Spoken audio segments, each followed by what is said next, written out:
আসসালামু আলাইকুম এভরিওয়ান, কেমন আছেন সবাই? আশা করি সবাই ভালো আছেন। চিংড়ি মাছের বড়া খেতে অনেক মজা লাগে, তাই না? চিংড়ি মাছের বড়া কিভাবে তৈরি করি সেটাই দেখাবো আপনাদেরকে। প্রথমে ছোট ছোট চিংড়ি মাছগুলো ভালো করে ধুয়ে তারপরে এর ভিতরে পেঁয়াজ কেটে দিয়েছি, ধনেপাতা কুচি, তারপরে হলো গিয়ে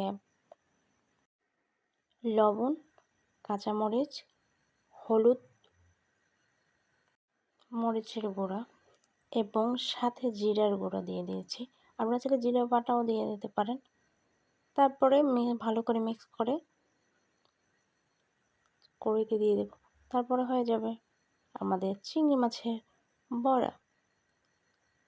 আপনাদের বাসায় কে এরকম করে রান্না করেন জানাতে কিন্তু ভুলবেন না। লাইক, কমেন্ট এবং শেয়ার করে পাশে থাকবেন।